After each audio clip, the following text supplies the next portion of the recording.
Good morning students. हम लोग chapter पढ़ रहे थे ज्योग्राफी का फोर्थ कृषि। उसी में आगे देखेंगे तिलहन। भारत विश्व में सबसे बड़ा तिलहन उत्पादक देश है। सबसे ज्यादा मतलब तेल वाली फसलें, जिन फसलों से तेल निकाला जाता है उन्हें हम बोलते हैं तिलहन फसल। तो ऐसी फसलों का उत्पादन करता है और कम से कम 12% भाग ऐसा है जिस पर तिलहन फसलें उगाई जाती हैं। तिलहन फसलें इन तिलहन फसलों में आता है मूंगफली, सरसों, नारियल तेल, सोयाबीन, अरंडी, बिनोला, अलसी, सूरजमुखी। ये भारत में उगाई जाने वाली प्रमुख फसलें हैं और इनसे तेल निकाला जाता है। और इसमें से निकाले गए तेल का प्रयोग खाद्य सामग्रियों में किया जाता है, मतलब खाना बनाने में भी प्रयोग किया जाता है। और कुछ तेल से साबुन या श्रृंगार का सामान, उपटन और या कच्चे माल के रूप में उद्योगों में प्रयोग किया जाता है इसे। ठीक है। तो तिलहन जो तेल निकाला जाता है तिलहन फसलों से, उसके क्या क्या उपयोग हैं।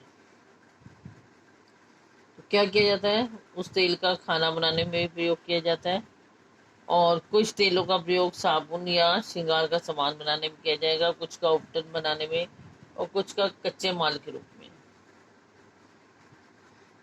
मूंगफली खरीफ की फसल है। ये देश के मुख्य तिलहनों की कुछ उत्पादन का आधा भाग इसी फसल से प्राप्त होता है।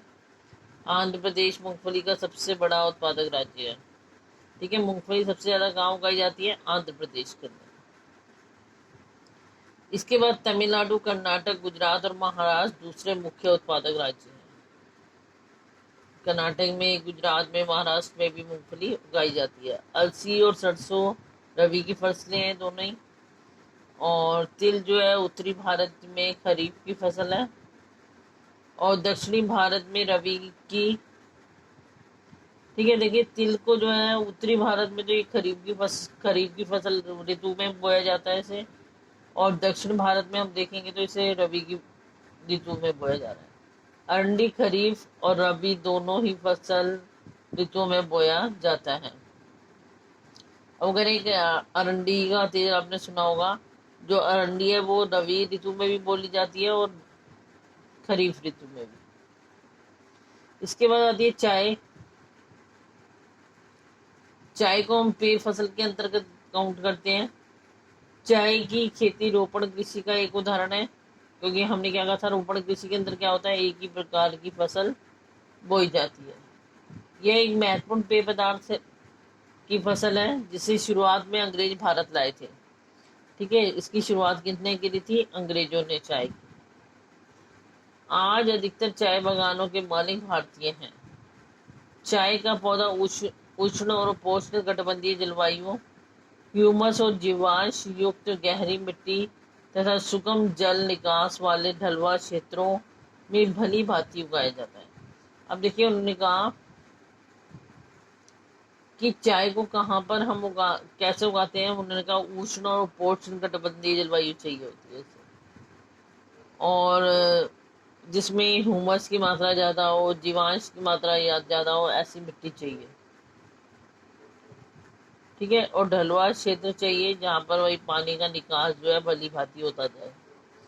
चाय की झाड़ियां को उगाने के लिए वर्ष भर उष्ण और नम पाला रहित जलवायु की आवश्यकता होती है। और ऐसी वो जलवायु चाहिए जो कैसी हो, नम हो, नमी हो मतलब उसमें, और पाला रहित हो। वर्ष भर समान रूप से होने वाली वर्षा की बौछारें इसकी कोमल पत्तियों के विकास में सहायक होती हैं, और जो धीरे धीरे वर्ष भर थोड़ी थोड़ी बारिश होती रहती है वो इन पत्तियों को, चाय की पत्तियों को उगाने में सहायक सिद्ध हो जाती है, मतलब इसके बढ़ने में मदद करती है। चाय एक श्रम संगन उद्योग है। इसके लिए प्रचुर मात्रा में सस्ता और कुशल श्रम चाहिए। इसकी ताजगी बनाए रखने के लिए चाय की पत्तियां बागान में ही संसाधित की जाती हैं। चाय के मुख्य उत्पादक क्षेत्रों में असम, पश्चिम बंगाल, दार्जिलिंग और जलपाईगुड़ी जिलों के पहाड़ियां तमिलनाडु और केरल हैं। अब उन्होंने कहा कि इन चाय की पत्तियों की जो है खुशबू जो होती है, ताजगी जो होती है, वो बरकरार है, उसके लिए इसे वहीं पर पैक किया जाता है। और क्या करा जाता है, खास तौर पे कहाँ कहाँ पाई जाती है, असम, पश्चिम बंगाल, दार्जिलिंग वगैरह और जलपाईगुड़ी जिले हैं की पहाड़ियाँ हैं, या तमिलनाडु और केरल वगैरह में। इसके अलावा हिमाचल प्रदेश, उत्तराखंड, मेघालय, आंध्र प्रदेश और त्रिपुरा आदि राज्यों में भी चाय उगाई जाती है। उन्होंने कहा वैसे तो मेन राज्य वही हैं, उसके अलावा भी इन त्रिपुरा वगैरह में जरा ऐसे क्षेत्रों में भी इसको उगा दिया जाता है। भारत विश्व का अग्रणी चाय उत्पादक और निर्यातक देश है। ठीक है, वो कह रहे हैं कि भारत जो है अगर विश्व में पूरे में देखा जाए तो काफी अधिक चाय का उत्पादन कर रहा है और उसका निर्यात भी कर रहा है, उसे बेच भी रहा है। कॉफी कॉफी भारत विश्व की लगभग 4% कॉफी का उत्पादन करता है। भारतीय कॉफी अपनी गुणवत्ता के लिए विश्व विख्यात है। उन्होंने कहा कि 4% कॉफी का लगभग उत्पादन कर लेता है ये।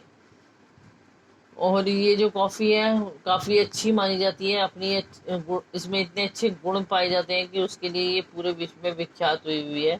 हमारे देश में अरेबिका किस्म की कॉफी पैदा की जाती है, जो आरंभ में यमन से लाई गई थी। ठीक है, हमारे यहाँ कैसी कॉफी उत्पन्न की जाती है, अरेबिका किस्म, और जो यमन से पहले हमारे यहाँ लाई जाती थी। इस किस्म की कॉफी की विश्व भर में अधिक मांग है।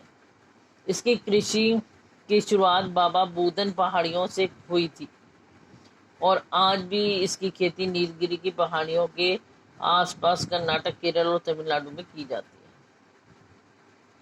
ठीक है, उन्होंने कहा कि शुरुआत कहाँ हुई थी इसकी, बाबा बूदन की पहाड़ियों से शुरुआत हुई थी और आज भी हम देखें तो नीलगिरी की पहाड़ियों के आसपास या कर्नाटक, केरल, तमिलनाडु वगैरह में उगाई जाती है। तो ये हमारी यहाँ चाय और कॉफ़ी पेय फसलें। आपसे पूछा जाता है कि दो पेय फसल, किसी एक पेय फसल का नाम बताइए और उसकी भौगोलिक परिस्थितियों का वर्णन कीजिए। तो आपको चाय या कॉफ़ी में से एक बतानी होती है और उसकी भौगोलिक परिस्थितियाँ भी बतानी होती हैं। आज के लिए इतना ही, नेक्स्ट क्लास में इससे आगे करेंगे। थैंक्स।